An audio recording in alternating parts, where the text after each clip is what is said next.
then at Michigan I played predominantly at the 4 and was in a bunch of ball screen actions and DHOs and played with another big and kind of expanded my game in that sense. Why did it work so well with you and Vlad? Yeah, I mean, at first we had a lot of shooting and there was a bunch of spacing and you had a bunch of high-level guys around us that made it work, and then Vlad has some of the best hands and some of the best finishing in all of college basketball, and he made everything so seamless. If I told you when you got to Yale that a couple years later you'd win a first-round game against Auburn, you'd win the Big Ten tournament, and you'd be a potential first-round pick, what would you have told me? I want to say I'd call you crazy, but deep down I always knew it would be possible, and just super appreciative of the position I'm in today, and there's a lot of more work to be done, but it's been an awesome journey thus far. Awesome. Thanks, your game is obviously unique. There's a lot of talk about it. How do you describe your game, and how do you see it translating at the NBA level? Yeah, I'm just going to have to play into whatever mold and whatever role our coaching staff wants us to play in and wants me to play in, and whether that be at the 4 or the 5 is whatever it might be, I think that I just got to play into what they want me to do. What have the last few days been like for you here? It's been an unbelievable experience. I mean, it goes without saying it's what every kid dreams of, and getting ready for hopefully the NBA draft soon. And it's been awesome so far. What are the team interviews like? They've been great. I've had 3 so far, and I thought my emotions were going to be pretty high, but it wasn't as nerve-wracking as I thought. And just being in a room with a bunch of decision makers at different teams, it's an unbelievable feeling, and just got to be yourself and be authentic. What do they have you do? Do they ask you questions about yourself? Do they break down film? Like, what's it like? I think it's a few different things. Some might have you break down film. Some might ask you funny questions. Some might ask you personality questions.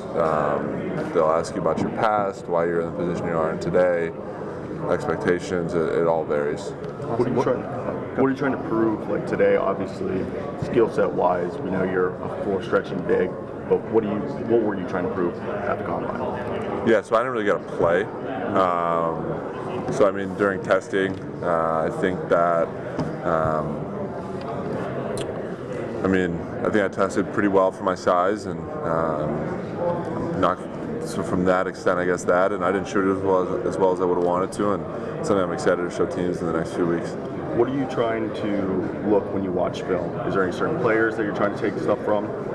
Yeah, I think a lot of European big guys and make the game look super effortless, and Jokic, Şengün, Sabonis, to name a few, and try to take bits and pieces out of all of them. If you had to compare yourself to, obviously I know it's a bit arbitrary, but what would be your pro-con if you had to self-compare? I think a mix of all those guys, I would say. I try to take bits and pieces of all of them, and of course we're the best players in the world, and I just try to emulate as much as I can some of their stuff. And for you, I know you're, like you said, you're a unique player. Are you more of a 4 or 5, or do you think you're kind of a switch big? I think I can play both positions. Thanks, man. I appreciate you. Sure. Danny, good to see you. How are you? What's your I'll say Chipotle. Last one, would you rather your name be pronounced wrong on draft night or trip on stage? Name pronounced wrong, you can't trip on stage. That'll be in history books forever. Thank you. Of course. Have you gotten any questions like that from the team? Is there one that stands out? Team will ask lighthearted questions all the time. It's very, they say their job interviews and they seem just as such. What's it like going through this process in this event with Vlad too? You just mentioned it. I got to see Vlad a few days ago. It was his birthday. I don't know what time it is right now, but I'm gonna try to go and catch his 5-on-5 a little later. And I know he was really hoping for the invite, and he got it. And I hope he does great. And here's his name called in a month. What would he bring to a team? Yeah, exactly what you saw. What you're getting is what you see is what you're getting. He's an unbelievably skilled 5 with amazing touch, great hands, very big frame, and you look at a guy like Zubac on the Clippers, and I know he's getting compared to him a lot right now, and I think he kind of brings that same value. Danny, did you give me the rundown of? Because you grew up in the North Burbs, right? Yep. Glenview. Glencoe. Did you go to GBS? No, that's Glenview. Hey, I'm a North Burb guy. I know where we're at here, but Glencoe is New Trier. Yeah. But I did not. I went to Lake Forest Academy for 2 years, and then prep school in Mass for 2 years. This is what I need. I know you went to prep school. So, bottom line, to have grown up here and to be at the draft combine in Chicago, What are those emotions like? Surreal. I was actually telling people I was here a year ago meeting with my strength coach at Michigan in the weight room on the 4th floor, and it was kind of an introductory meeting, and I was extremely enamored by all the NBA logos and the guys walking around, and to be here today, it's super surreal. I'm super appreciative of all the people that have helped me get here, and it's just a stepping stone in the process, and the start of hopefully a great month getting ready for the draft. How would you describe the ascendance that you've had? I think it's just pretty unique. I mean, I'm lucky to be here, and I mean, my basketball journey was anything but linear. It was extremely up and down. I didn't play much my freshman year. I don't even think I played. Sophomore year, barely played. Junior year was canceled due to COVID. When I tell my guys that I'm working out with in LA for pre-draft that I averaged 3 or 4 points in high school, no one believes me.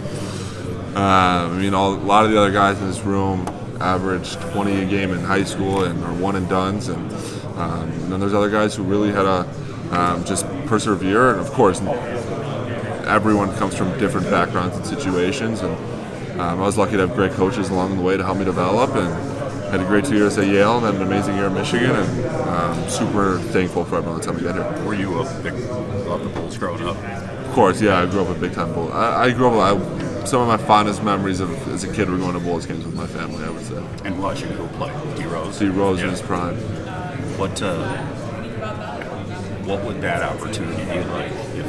Have you talked to the Bulls? I have not interviewed or worked out for What them would that yet. I opportunity mean, it'd be a dream come true to play for any NBA team, and I mean, it's a hometown team, and they grew up going to the UC, and so yeah, I mean, it's going to be a dream to play for whatever team drafts me. Danny, a couple Michigan things, if you don't mind. Like, do you still plan to continue working towards your degree, or were you? Yeah, I do, actually. So I finished out the semester, and yeah, I plan on getting my degree. Okay, so you're like, how close are you looking? I have a year left, a Yep. full 2 Okay. semesters left. Danny, you and Vlad are Michigan's Twin Towers. What is one best off-court memory you two have ever shared? Probably our official visit together last June. It was pretty awesome getting to know him, and I've been able to go really close with him. He's a great kid. Love that. Go blue. Go blue. Danny, how do you feel about people already compare you with Jokic, the style you play? He's the best player in the world. I mean, I try to emulate his game and other guys' games, and people just say that I'm a big passer, and that's what Jokic does. And I mean, it's an honor, but I mean, we're talking about the best player in the world. So, Danny, how has it been? I know you've been out in California with the CAA guys, being in the gym with Coop and these guys, just the kind of iron sharp I get to go up against the number 1 pick every day. Coop's an unbelievable kid. I've been able to become pretty close with him. Actually, we've kind of grown a great friendship recently, and great family. And I mean, he pushes me, as does the guy sitting next to me, and Janai Broom, and we have a really high-level group out there, and it's been awesome. I also heard that Jason Richardson is also getting Jason with you. Richardson, he's actually, I think, working towards, I don't know exactly what it is. Yes, and he's been there. He's been a huge help. I mean, you got a 15-year NBA vet in the gym with you, and he gives you tips all along. It's invaluable, and we're all super lucky to have him out there with How us. valuable is it just learning, just the physicality? Yeah, of the that's the game? biggest thing. I mean, we'll be guarding each other, and they're very big on physicality because the NBA is a different animal, and he'll give us just one little nuance or tip to get around a screen better, and it's not a lot of people would know that unless you've actually done it and experienced it, and it's been super helpful. Danny, as a center, how do you feel about now in the center position, all the players they require a lot of skills.